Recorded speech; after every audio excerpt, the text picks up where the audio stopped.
Ang Lunes po ng umaga sa ating lahat. Salamat sa Panginoon muli sa panibagong linggo na kaloob sa ating ng Panginoon.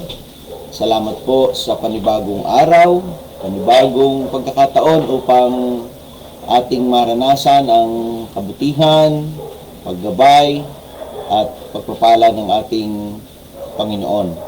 So magandang umaga po at nice din po nating batiin ang ating mga nakakasama. Salamat po sa inyong laging panunood, pagantabay, at sa mga nanonood, nagsishare, maraming pong salamat. At kung atin pong nakita na ang salita ng Panginoon ay makakatulong sa ating mga kaibigan at kapamilya, ay pwede po nating i-share, ano? At salamat po doon sa mga nagsishare, ng mga kapatid, kaibigan, mga kapamilya, kasama sa church, mga kamanggagawa. Purihin po ang Panginoon. Binabati po natin yung ating dito sa church, sa Bukang Liwayway, mga kaibigan at kapatid dyan, at sa lahat po. Nice din po nating batiin ang, yung isang araw ay birthday ni Pastor Dado. Happy birthday po, Pastor Dado. At ang ating mga kapatid at mga kaibigang Chinese ay Happy New Year po sa inyo. Konhei Pachoy. No? Ngayon po ay ating ipagpapatuloy ang ating tinatalakay. At sa linggo pong ito ay hindi ko alam kung kayo na narinig ninyo yung mensahe kahapon. Ito po ay mga Why We Trust God. Bakit nga ba tayo nagtitiwala sa Diyos? Ikaw kapatid na nakikinig ngayon, anong dahilan mo? Halimbawa, tinanong ka ng iyong anak, ng iyong apo o kaibigan, kumare, bakit ka ba mari nagtitiwala sa Diyos? Ano yung mabilis mong isasagot? Okay? Dapat meron tayong malaking dahilan bakit tayo nagtitiwala at patuloy na magtitiwala sa ating Panginoon. Actually, tayo nga po, yung mga hindi lang nagtitiwala, naglilingkod pa, hindi lang nagtitiwala, niniwala, sumusunod pa. At yun po talagang nararapat. Ano po? So, nais po nating ipagpatuloy ito. Ano nga ba ang mga reason why we trust God? Ang una po, actually may tatlo na pag-uusapan natin sa isang linggong ito, medyo ating mas dadagdagan pa ng kaunting mga ilustrasyon. Kasi yung tinalakay ko kahapon ay why we trust God? Because God is able. Ito po ating tatalakayin ngayon. And then sa sunod, God is always available. And then yung huli, God because of His abounding love. Okay? So, sa umaga pong ito ay ating pag-usapang muli. God is able. Doon po sa ating pinagbasihang teksto kahapon ay doon sa Psalm 121. Ang sabi nung sumulat ay, ako ay sa mga burol ay napatingin ang aking tulong saan manggagaling. And then siya rin yung sumagot sa verse 2, ang aking tulong ay magmumula sa Diyos na lumikha ng langit at lupa. Katulad po nung sinabi ko, talagang sinapul na nitong sumulat ng Psalm 121 the reason ng bakit dapat pagtiwalaan ang Diyos. Bakit kailangang sundin ang Diyos? Bakit kailangang katakutan ng Diyos? Why? Dahil po, He is the Creator. At yun pong Creator na pagkakasabi sa Genesis 1:1, in the beginning, God created the heaven and the earth. Ito po ay God can create out of nothing. So, talaga pong kakaiba ang Diyos. Ang tao ngayon, kayang mag-create ng mga bahay, ng mga kasangkapan, ng mga gamit. Pero kung yari sa plastic, ang plastic po ay galing pa rin sa natural resources, sa bundok. Kung ito yari sa kahoy, ang gamit, ang kahoy po ay galing din sa bundok na sino nagpatubo at nagpasibol? Ang Diyos. Kung ito yari sa bakal, saan galing ang bakal? Sa bundok, may mina po ng bakal. At dito sa Pilipinas ay maraming mga bakal, mga mina ng bakal. Ginto, tanso. So, ibig sabihin, kaya gumawa ng Diyos ng isang bagay, ng tao, ng mga bagay, pero mayroon pong raw materials. At kahit nga yung nasabi ko rin po kahapon na may mga tao na yung matatalino, mga scientist na kayang mag-clone, kayang lumikha ng halimbawa isang tupa pero ito po ay mayroon pa rin silang gagamitin. Halimbawa nga yung isang tao na lilikha ng tao ay kailangan nila ng halimbawa buhok o DNA o ano pa man ng tao na kanilang i-reproduce. So ibig sabihin, may limitation ang kayang gawin ng tao. Pero ang Diyos po ang lumikha ng galing sa wala.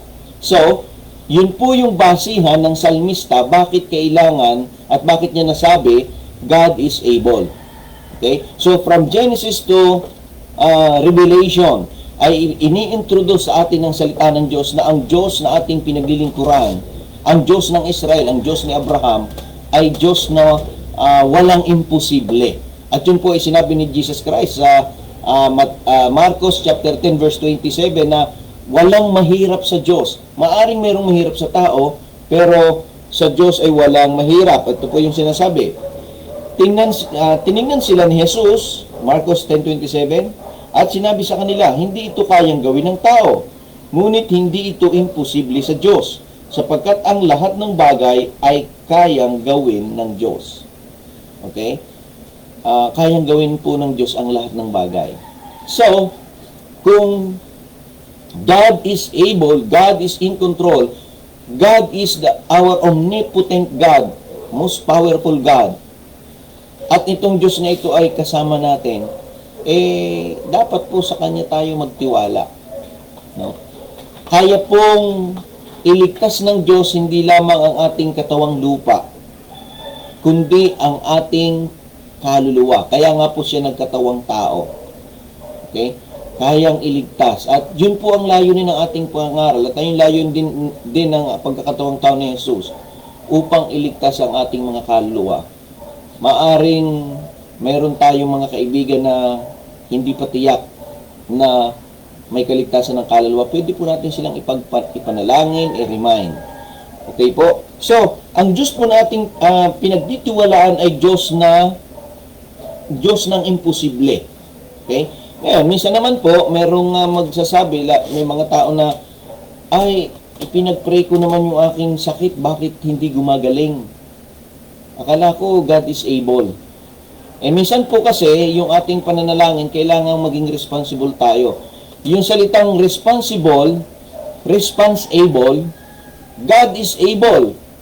At actually, wala nga pong mahirap na gawin ng Diyos. Kaya lang, minsan, ay sa panalangin ng irresponsableng tao ay hindi nagiging able ang Diyos. Hindi ibig sabihin hindi niya kaya, hindi niya ginagawa. Bakit? Kung minsan ay iniintay ng Diyos yung ating part, yung ating pagiging responsable. Halimbawa nga po, sinabi ko, ay nagpipray na gumaling, ay ang sakit ay sa baga, panay naman ang sigarilyo. Ay hindi po magiging kayang gawin ng Diyos, pero ang pakiramdam niya, hindi yata able ang Diyos. Bakit? Kasi hindi siya responsible. Okay? Halimbawa, may isang estudyante, nag-pray naman ako nung makapasa. Ang tanong, nag-aral ka ba? So, may mga pagkakataon po na ang akala ng mga tao, lalo kung hindi pa ganun kalawak at kalalim ang pagkaunawa at pagkakilala sa Diyos, bakit hindi nagawa ng Diyos yun? I-check natin yung ating mga sarili. Sabi po sa Isaiah chapter 59, merong sinabi doon na hindi maikli ang kamay ng Diyos at hindi siya kulang sa kapangyarihan. Ang problema lang ay yung kasalanan. Okay? So, mga kapatid, God is able. But sometimes, kailangan tayo maging responsible para yung able, yung response natin, ay ipakita ng Diyos yung kanyang pagiging able. Pero inuulit ko po at nililiwanag na kaya ng Diyos lahat ay gawin. Ang problema minsan ay hindi ginagawa ng Diyos yung ine-expect natin kasi may inaasahan ng Diyos sa atin. Ano po?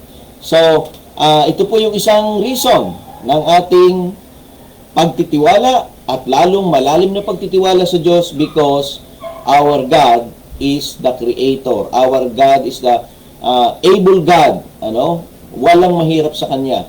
So, ini-encourage ko po kayo, ini-encourage kita na lalo pang magtiwala sa Panginoon. Ipagkatiwala natin sa Panginoon ang ating ngayon, ang ating bukas, ang ating katawan, ang ating kaluluwa, ang ating buhay, ang ating pamilya, ang ating mga hanapbuhay, ang ating mga negosyo, lahat-lahat ay ating pong ipagkatiwala sa Diyos. Bakit? Ang Diyos na ating pinagtitiwalaan ay Diyos na makapangyarihan sa lahat. Pagpalain po tayong lahat ng Panginoon at salamat pong muli sa mga kasama ko ngayon na sa ating devotion na ito, at nawa po ay patuloy tayong pagpalain ng Panginoon at maranasan natin ang Diyos na may magagawa lagi ang Diyos. Manalangin po tayo. Panginoon, nagpapasalamat po kami sa umagang ito. Salamat sa mga kasama ko na sa devotion ito ngayon, at dalangin ko po na ang kanila pong mga sitwasyon, tulungan po niyo sila. Maaring sila may mga pinagdadaanan na medyo mabigat. Panginoon, Panginoon, inyong iparana sa kanila na you are able to help them. You are able to give yung mga solusyon sa kanilang mga problema po, Panginoon. Maaring ito sa relasyon, bigyan mo sila ng lakas, ng loob na humingi ng tawad or magpatawad. Maaring naman pong ito sa karamdaman, Panginoon, inyong iparanas ang inyong pagiging Jehovah Rapha, katulad po ng inyong ginawa sa amin po, Panginoon. Ang inyong pagbibigay sa kanila at pag-provide ng mga pangailangan, tulungan po niyo, Panginoon, mga kapatid na ito. Panginoon, maraming pong salamat at pinupuri po namin kayo dahil kayo ang Diyos na hindi nagbabago, ang Diyos na laging may magagawa po, Panginoon. Amin pong ipinagkakatiwala sa inyo ang aming mga sambahayan, ang aming mga buhay, ang aming mga kaluluwa, ang lahat-lahat po, Panginoon. At kung ito'y aming ibinigay sa inyong mga kamay, makatitiyak kami na ito'y mas safe po, Panginoon, at meron kaming assurance na ang pinagbigyan namin ay Diyos na nagmamahal sa amin. Purihin po kayo, ingatan po nyo kami sa maghapong ito, sa linggong ito, at sa mga darating pang araw po, Panginoon. Itinataas po namin at pinupurihin yung pangalan, Panginoong Jesus. Ito po yung aming panalangin sa inyong pangalan. Amen. Amen. Marami pong salamat at pagpalain po tayong lahat ng Panginoon, samahan ng Panginoon, gabayan ng Panginoon, at naway ang favor ng Panginoon ang sumaating lahat. God bless po.